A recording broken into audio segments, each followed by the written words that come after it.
Please stand for the Pledge of Allegiance. Put your right hand over your heart. Ready, begin. I pledge allegiance to the flag of the United States of America and to the republic for which it stands, one nation, under God, indivisible, with liberty and justice for all. Good morning, Centurions. Wait, it isn't morning, it's afternoon. Good afternoon, Centurions, and thanks for tuning in for this special CTV broadcast. I'm Victoria, and this is Alyssa, and we're your newscasters for today.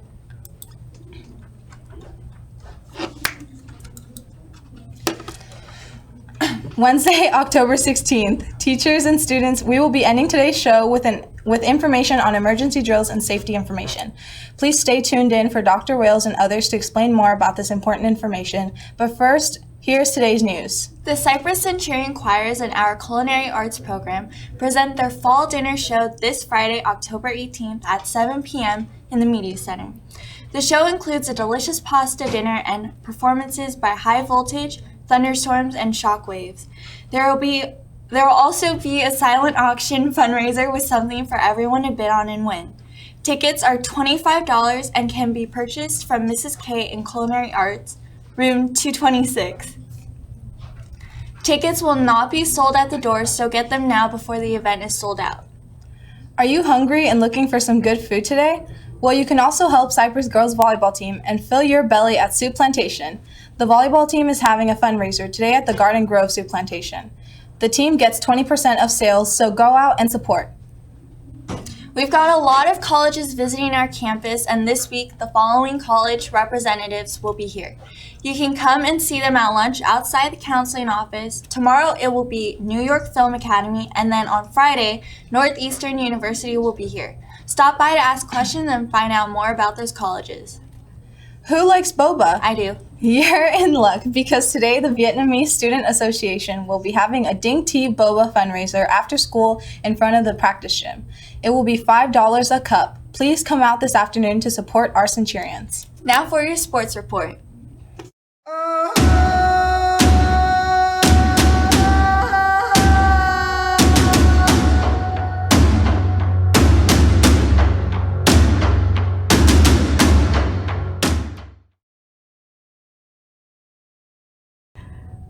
Good afternoon, Centurions. I'm Victoria, and I'll be your sports reporter for today. Yesterday, our girls' tennis team served up a victory against Tustin. The Lady Centurions made a racket as they defeated the Tillers 15-3. Smashing victory, ladies. Today, we've just got one game, and it is, drumroll please, boys water polo. Yes, our water polo team will be traveling to La Mirada today, so if you see any members of the team, wish them well. Tomorrow we'll have a lot more games to share with you, but I do want to point out that tomorrow's football game will not be at Handel Stadium like it usually is. Instead, the football game will be played at Glover Stadium, which is near Harbor Boulevard and La Palma Avenue in Anaheim. So please plan ahead and allow a little more travel time when you come to the game and support our team to victory. All right, that does it for today's sports report. Good luck today to boys water polo, and now back to your news. Attention students in Apex. The Apex Credit Recovery Lab is open this Friday in room 226.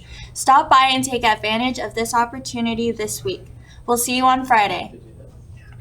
Attention seniors. The Senior Panoramic will take place next Wednesday, October 23rd during Check and Connect. Students, please report to your Check and Connect classes first to drop off all your belongings, then go to the main gym. Teachers, if possible, please accompany your students to the main gym. Students should be back in the classroom before the start of third period. Would you like to help in having a voice in what happens at Cypress High School? If so, we need 3 students who will be elected as part of the Cypress High School Site Council. You will need to supply your names to Miss Surface in the counseling office by this Friday, October 18th. If you are interested in running, 3 students will be elected. The school's site council is responsible for several important items, including allocating funding through the single plan for student achievement, monitoring and evaluating strategies, activities and programs in the plan, and also collaborating with Dr. Wales, teachers, staff, parents, and community members. Again, if you are If you are interested, get your name to Miss Surface by this Friday. Now for your ASB report and guest speakers, followed by your emergency information.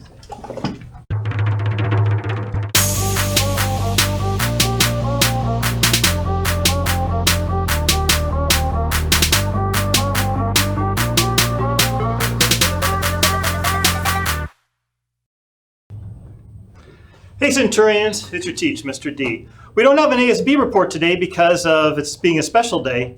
And normally this is Wednesday, so we typically have walk-in Wednesdays, but again, it's kind of a special day, so Wait, we have Walk-In Wednesday. What do you mean we have walk-in Wednesday? You're our Walk-In Wednesday interview. Oh, wow. All right, so we're gonna ask me. What school did you attend to? Well, I attended Cal State Fullerton. It was a great experience. Local, I got my degree in business. It was awesome. It was awesome. But why am I wearing this shirt, you ask? I'm wearing this shirt because my son attends Humboldt State, which is the northernmost Cal State. So if you want to an experience that's not in a big city, that's a smaller college, I would encourage you to go to Humboldt State. He loves it. He loves it up there. He's been up there for over a year now. Thank you, Mr. Delgado. So now let's take a look at Humboldt State, followed by your emergency procedures after that. So don't leave. We'll be right back after we find out more.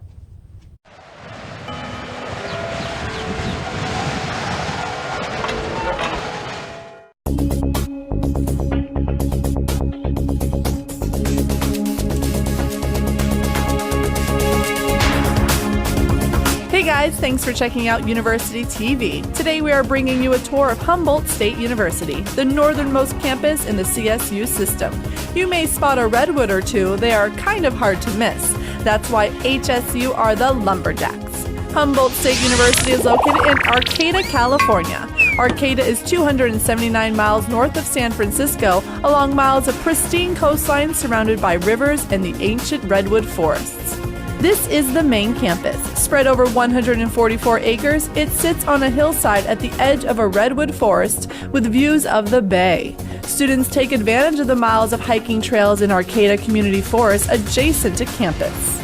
For the 2013-2014 academic year, the student enrollment was nearly 8,300. Just over half of the students were female, while 50% were of non-Caucasian ethnicity. Admission into HSU is considered competitive based on an eligibility index. For freshmen, this is determined by the high school GPA and either SAT or ACT score, and some high-demand programs are even more selective. Students also need to have at least a C in 15 college prep classes. Students coming from within the state of California can expect to pay just over $7,000 in tuition and fees, while out-of-state students will pay closer to $18,000. For some students in 14 Western states, there is a Western Undergraduate Exchange Program, which brings the cost down to about $10,000. Humboldt State offers 48 baccalaureate majors and 69 minors. There are also 12 graduate programs and 13 credential programs to choose from. Their programs in natural resources such as wildlife and forestry are nationally known. The university's Institute for Redwood Forest Ecology has leading research in the field who have been featured in National Geographic cover stories. Humboldt State has a long-standing commitment to sustainability, so it's no wonder that the Campus Center for Appropriate Technology is one of the oldest live-in eco-demonstration houses in the nation. Sustainability is built into the curriculum, and students keep up their efforts by immersing themselves in their natural surroundings and community projects through hands-on learning. Faculty and staff at Humboldt State know the students do their best when they get plenty of personal attention. 2/3 of all classes have fewer than 30 students, which means that your professors will know your name here and you won't get lost in the crowd. 2,000 of Humboldt State students live in one of 5 separate housing areas. The cheapest are about $5,800, while the most expensive tops out at $13,725 with a full meal plan included. Take part in intramural sports and student clubs. There are 180 active. Here at Center Arts, nationally recognized performers and speakers are brought in for you to enjoy. Plus, there are 12 intercollegiate athletic teams competing in the Division II level, including nationally ranked women's rowing and softball teams. Those Lumberjacks really know how to chop the competition down to size. Ever heard of the Graduation Pledge of Social and Environmental Responsibility? Back in 1987, HSU students found it, and today it is used at more than 100 universities and colleges. The Coral Sea is HSU's very own research vessel. It's used extensively for undergrad research projects. Guess who else loves the sea? SpongeBob SquarePants, of course. Notable HSU alumnus Steven Hillenburg created the show. If you are looking for a deep connection among unique people in a truly unique place, take a look at Humboldt State University. We guarantee you'll love the view.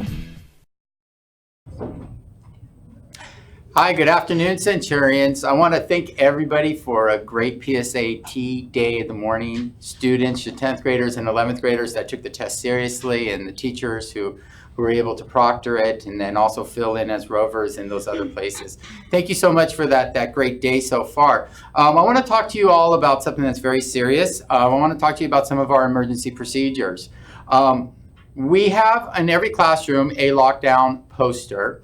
And this is for in the event of an emergency. And on this screen, you'll see that it's displayed. And it should be hung up right near the door so that everybody can see it. And along that should be our evacuation route as well.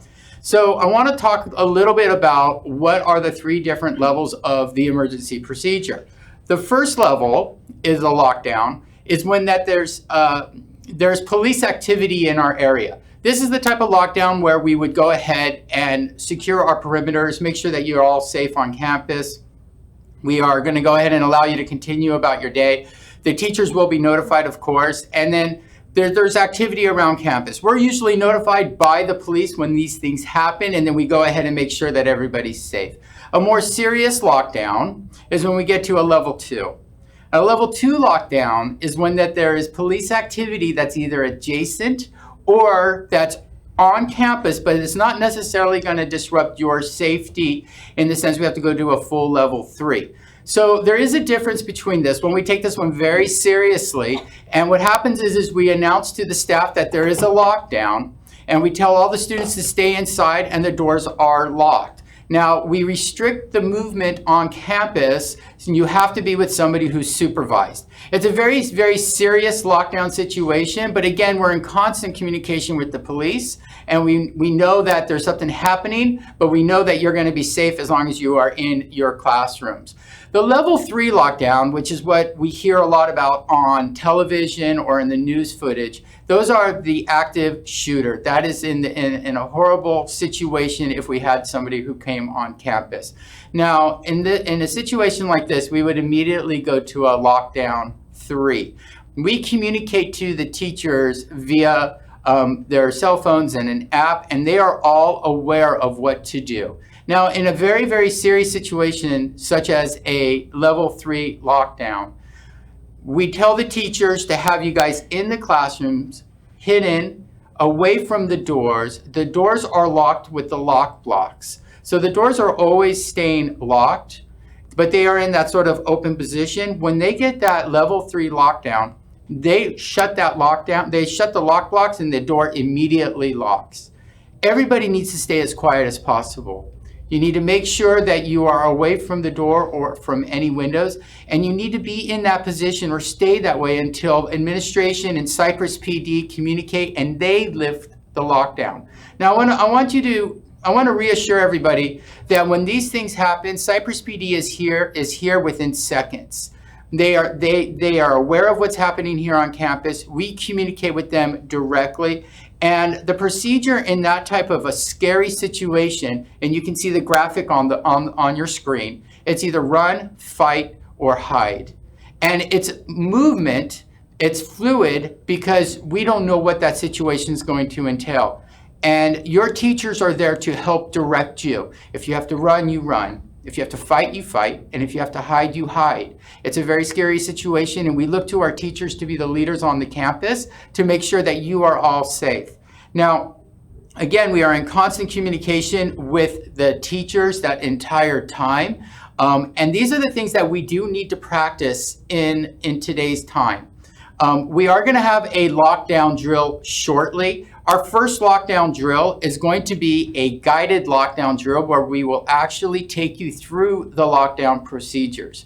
We're going to let you know in advance when that's going to happen so that you don't get worried that something's happening here on campus and you are caught unawares. But we want to practice these things. It's a very important part of keeping you safe. It is our job to make sure that you guys are safe and that we are well trained. We work with Cypress PD and then we end up communicating with them. So again, we will be having more lockdown drills in the future, but I wanted to tell you a little bit about the difference between the various levels of lockdowns. If you do have any questions about that, or if you're worried about that, please talk to one of the administrators and we'll be happy to go into it with you with more details. All right, we're going to transition now to what do we do with an earthquake or in a fire drill. I believe we're going to have a short video, and as we watch this video, then Dr. Hodgson's is going to come on up here, and we're going to go ahead and take you through the rest of this emergency procedures and these instructions. All right, Centurions, thank you so much. Great Shakeout earthquake drills remind you to drop, cover, and hold on to protect yourself during an earthquake in most situations. Let's practice what to do if a sturdy desk or table is nearby. When you feel shaking, immediately drop down onto your hands and knees. An earthquake is less likely to knock you over in this position, and you're a smaller target for anything falling or flying. Then, cover your head with your arms. Clasp your hands around your neck. Bend over to protect your vital organs. If you can move safely and a sturdy desk or table is nearby, keep one arm over your head as you crawl to additional shelter. Finally, hold on by gripping a table leg or other part of your shelter. Continue protecting your head and neck with your other arm. Remain on your knees and bent over, ready to move with your shelter when it shifts during the shaking. Close your eyes and mouth to protect against dust and debris. Remain in this position until the shaking stops. After the shaking is over, wait a moment and check all around and above you before getting up or leaving your shelter. Register at shakeout.org to practice earthquake safety with millions of people worldwide and to see videos showing what to do in a variety of situations. Great Shakeout earthquake drills remind you to drop, cover, and hold on to protect yourself during an earthquake in most situations. Let's practice what to do if no table or desk is nearby. When you feel shaking, immediately drop down onto your hands and knees. An earthquake is less likely to knock you over in this position, and you're a smaller target for anything falling or flying. Then, cover your head with your arms. Clasp your hands around your neck. Bend over to protect your vital organs.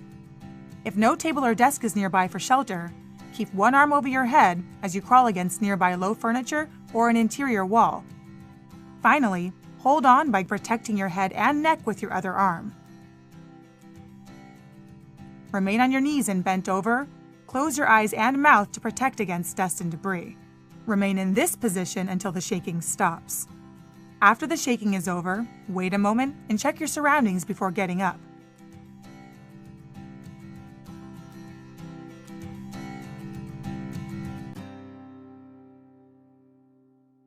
Register at shakeout.org to practice earthquake safety with millions of people worldwide and to see videos showing what to do in a variety of situations. Hi, everybody. Welcome back. So glad to get through the day with the PSAT and the rotations. Just want to thank everybody, the teachers, the staff, the students. You guys did a really great job. Got a lot of good feedback from testers at lunch. Behavior at lunch was also great, and we were out there for a good hour. So I do really appreciate that. We're taking a little bit of time today, obviously working on emergency drills. We're going to do the same tomorrow during announcements. So we're going to talk more about the Great Shakeout itself tomorrow during announcements. But based on just the way the days was setting up, we thought today would be a good day to do the actual evacuation piece of the drill. So we're kind of focusing on the Great Shakeout 2 days in a row. Generally, the times that we would evacuate would be an earthquake or a fire. We want to make sure you're generally not doing any kind of an evacuation drill during a lockdown. So I want to make sure that we really have those two drills separate. Today, like I said, we're gonna work on the evacuation piece. There's going to be a slide that's going to show our evacuation routes. If we could put that up. This is the correct one. I know we've had a couple of evacuation route maps going back and forth over the last year or so because of construction.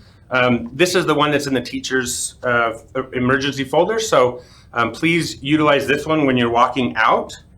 And let me go ahead and show you the zones of where you're headed to. And your teachers all know which zones that we're going to head to. A couple things that are important.